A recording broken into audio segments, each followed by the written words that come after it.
Hey everyone, welcome to Friday. So today we're just going to cover essential fatty acids. So that's your omega-3s and your omega-6s. Okay, so omega-3 combines of ALA, EPA and DHA. So they're the different components of it. Okay, so they're classed as essential fatty acids because we can't actually make them ourselves. So we actually need to ingest them. Okay, so they're a major use for anti-inflammatory roles. They help our eyes, our nervous system, our brain. We have it on every single, around every cell, there's a lipid layer. So that's a fat layer around every single cell. And it's actually needed for that to make it nice and smooth and soft so it can squishy around everywhere rather than getting really, really hard, which is not good. Okay, so it's also high saturations in the brain, which helps with our learning, our cognition, and good brain function. It also can help modulate our gene expression, and it can help modulate the gene expression of our metabolism, our fatty acid metabolism, and our inflammation pathways. So it does quite a few things. It's also found to have really high levels in our eyes and the retina as well. So it's really, really good for our retina. It's also critical for our blood clotting and help us to relax and contract our veins and our arteries. So if you bleed a lot, and it can be vitamin C, it can be iron, but you also need to have a look at essential fatty acids as well, especially when you get nosebleeds a lot or you bruise a lot. Okay, so how can you tell if you've got an omega-3 deficiency? Dry scaly rash. So anyone with psoriasis is usually deficient in essential fatty acids. Decreased growth. This can be in infants and children as well.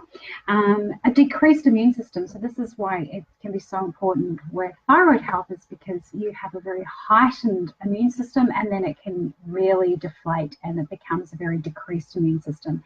So it's really beneficial if you've got chronic colds, chronic flu, you know, there's always something going on. Like allergies is also another biggie where you need a high rate of it.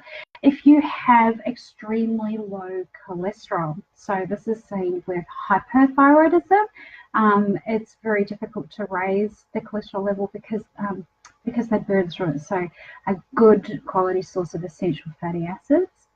Now, if you've got a fish or a shellfish allergy, one of the ones we're using at the moment is a sea buckthorn essential fatty acid because it's got omega-3 and omega-6 in it as well. Poor wound healing, so that's what's so important for our skin.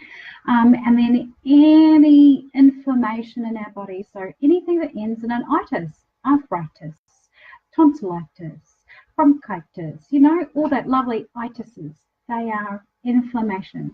And anxiety and depression, we need it so much for our brain health, for anxiety and depression.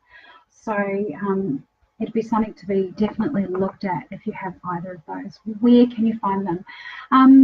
Sardines, so those small fatty fish, salmon, always look for a good wild run, Alaskan type salmon, oysters and Dungeness crab, they have it. Like I said, always check where your sources are coming from.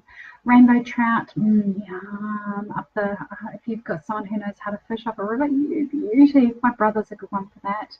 I wish I could have gone with him fishing because they did some amazing fishing.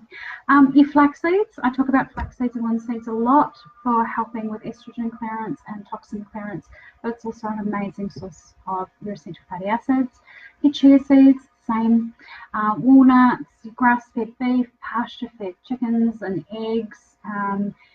So have a really good look around at what you can do. It'd be fantastic, but it can make such a big difference to brain health, eye health, and inflammatory pathways in the body.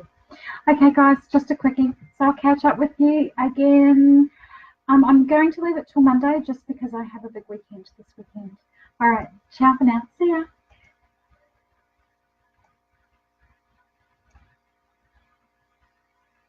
And I'm trying to figure out how to finish it. Isn't that wonderful? Do you want to?